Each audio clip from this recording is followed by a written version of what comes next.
አንተ እንግዲህ አንተ አምቡላንስ ላይ ነው ተዳክመው ነበረ ወይስ ኮንሼ ያውቃሉ ራሳቸውን በሞትና በህይወት መካከል ሆኖ ነበር?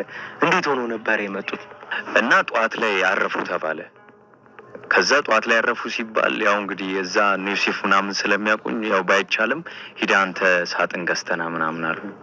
የዛን ቀን ከነበሩ ሰዎች ጋር ከዶክተር ደረጀም ጭምር ከነሱ ሰዎች ጋር አንድ ቦታ ላይ ነበርክ፣ ተመድበህ ነበረ። የዕለቱ አምቡላንስ የተመደበ ሰው ደግሞ እዛው ነው የሚቀረው። ዶክተር ዮሴፍ ዶክተር ደረጀን አንተ ስራን ጨርሳል፣ እኔ ፊክስ አደርጋለሁ፣ አንተ ወደ ቤት ግባ እያለው ነበር። ይህን ቃል በቃል ሰምቼዋለሁ፣ ቃል በቃል ማለት ነው። መኪናዬን አቁሜ እንደገባው ሲንሾካሾኩ ሰማሁ። ምን ብሎ ነው የሚሾካሾኩ?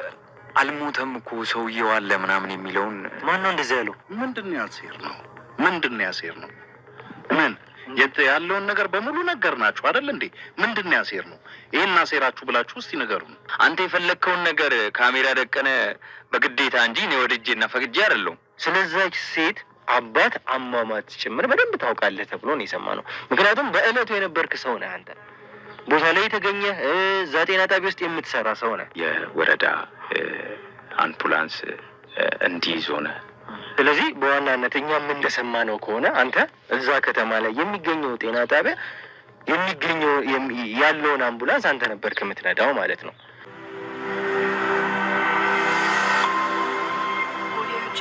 የልዑል አባት ወርቁ እንዲሁም ደግሞ በዚህ ጉዳይ ላይ ያገኘናቸው መቅደስ፣ ዮሴፍ እንዲሁም ደግሞ የአባታቸው አሟሟት ጭምር አሁን ላይ ብዙ ጥያቄ የሚያስነሱ ጉዳይ ላይ ሆነዋል። ሰላም ጤና ፍቅር ለእናንተ ይሁን ውድ የሀገሬ ልጆች፣ ከሀገር ውስጥም ከሀገር ውጭ መሆናችሁ ይህን ሾው የምትከታተሉ በሙሉ ሰላማችሁ እጅግ ብዝት ይበልልኝ። ብሩክ ነኝ። ሉካሾ ላይ እንገኛለን። የተለያዩ ማህበራዊ ጉዳዮችን እንዲሁም ደግሞ ወንጀል ታሪኮችን ሳይቀር እዚህ ወደ እናንተ እያመጣን የምናደርስበት ውድ የሆነውና የተከበረው ሰዓታችን ላይ ደርሰናል።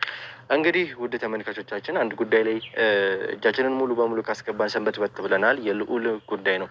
ከዛ በተጨማሪ እንግዲህ የልዑል አባት አቶ ወርቁ የተባለው ግለሰብ በህይወት መኖር አለመኖሩ እስካሁን የተረጋገጠ ሆኖ አላገኘነውም። እሱን ደግሞ ለማረጋገጥ ብዙ ጉዳዮችን እያነሳን ብዙ ድንጋዮችን እየፈነቀልን እንገኛለን። ይህንን ደግሞ በባለፉት ቪዲዮቻችን የተመለከታችሁት ሆነዋል። እንግዲህ በተጨማሪ ደግሞ በጣም ብዙ ነገሮች አጠያያቂ ጥያቄ ምልክት ውስጥ እየገቡ ያሉበት ሁኔታ ላይ እንገኛለን። የልዑል ዘመድ ወይም ደግሞ የአቶ ወርቁ በቀጥታ የአጎት ልጅ እንደዛ ነው የሚባሉት እና በቀጥታ አግኝተናቸው ነበር። የተመለከታቸው አቶ ፈቀደን ማለት ነው። ከሳቸው አንደበት በጣም ብዙ ነገሮችን ነበር የሰማነው። ስለ አሞቴ ማህበረሰብ፣ ስለ ሴምራ ስለተባሉት ጎሳዎች፣ እንግዲህ ስለ ሁለቱ ጎሳዎችም ጥል ሳይቀር በቦታው ላይ የነበሩ ሰው እያንዳንዱ ነገር በደንብ የሚያውቁ በደንብ ሊጠቅሙን የሚችሉ ሰው ሆኖ አግኝተናቸዋል እና በጣም ብዙ ታሪኮችን ሰምተናል። አሁንም ያልተረጋገጡት ግን የወርቁ በህይወት የመቆየት የመኖርና ያለመኖር ጉዳይ ጥያቄ ምልክት ውስጥ የገባ ጉዳይ ነው።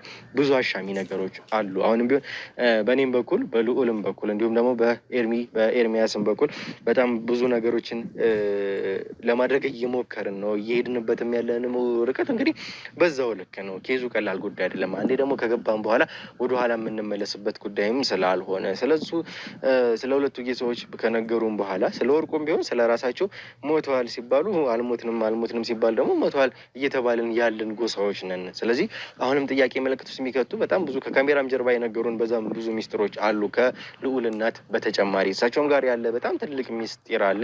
ያንን ነው አሁን ለማውጣት ነገሮችን ለማጥራት እየሞከረን ያለ ነው። ብዙ አሻሚ ነገሮች አሉ።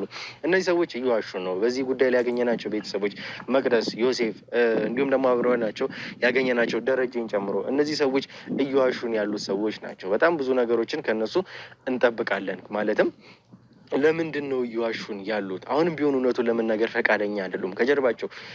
ምክንያቱም ቀላል ጉዳይ እንዳልሆነ ይሰማናል። እነዚህ ጎሳዎች ቀላል ጎሳዎች አይደሉም። ከአሞቴ ከተባለው ጎሳ መጥተው ነው እዚህ ጋር ሰፍረው ያሉት እነዚህ ሰዎች። ስለዚህ ስለ አሞቴ ማህበረሰብ ደም በውስጣቸው ካለ ከዚህኛው ሴምራ ከሚባለው ጎሳ ደግሞ ሙሉ በሙሉ መጠፋፋት የሚፈልጉ ጎሳዎች ናቸው። ምንም አይነት ርህራሄ፣ ምክንያቱም የነወርቁ ጎሳ ርህራሄ አሳይቶ እነዚህን ሰዎች ከወንዝ መለስ አድርጎ አኖራቸው እንጂ አሁንም ቢሆን መጠፋፋት የሚፈልጉ ያ ጎሳ ይህንን ጎሳ መግደል የሚፈልግ ጎሳ ነው። ግን እዚህ ጋር የዋሹበት የሆነ ምክንያት አለ። የሆነ ሰው ከጀርባቸው አሉ። ምክንያቱም ብዙ ነገሮች አሉ ከዚህ ጀርባ አባቷቸውም አሟሟት ጨምሮ ስለተደረገው ነገር ብዙ ነገሮችን እኛ እየሰማን እያጣራንም ስለሆነ ዛሬ እንግዲህ እነዚህ ሰዎች ለምንድን ነው የካዱን? ከጀርባቸው ውስጥ ያለው ሚስጥር ምንድን ነው የሚለውን እንግዲህ አሁንም ቢሆን ለማጥራት እየሞከረን ነው። ከኋላቸው ያለውን ሰው ለማግኘት እየሞከረን ነው። በዚህ ጉዳይ ላይ እንግዲህ በቦታው ነበረ የተባለ አንድ ሰው በጥቆማ መሰረት እንግዲህ መተናል። ማን ያሉ ሰው የሚባለው እንግዲህ እዛ ጤና ጣቢያ ላይ ወይም ደግሞ እዛ የመቅደስ አባት ወይም ደግሞ አቶ ደጀኔ የተባሉት ሰው ሞተውበታል ወይም ደግሞ አርፈውበታል ከተባለው ሆስፒታል ውስጥ በቀጥታ የነበረ በቦታው የነበረ የሚያውቅ ሰው እዛ ከተማ ላይ የነበረ ሰው ነው ዛሬ ልናገኝ የመጣው። ማን ነው ያ ሰው የሚለውን ከቪዲዮችን ሙሉ በሙሉ የምናይ ይሆናል። እናንተ ግን ላይክ፣ ሼር፣ ሰብስክራይብ ማድረግ እንዳይረሳ። ፕሮግራማችን እስከሚያልቅ ድረስ አብራችሁን ቆዩ። እንግዲህ አብራችሁን ስትቆዩ ላይክ፣ ሼር፣ ሰብስክራይብ ማድረግ እንዳይረሳ። አዲስ ቤተሰቦች ሰብስክራይብ ማድረግ እንዳይረሱ፣ ሌሎች ደግሞ እንዲማሩበት ሼር ማድረግ እንዳይረሳ። ብሩክ ነኝ። ሉካሾ ላይ እንገኛለን። መልካም ቆይታ።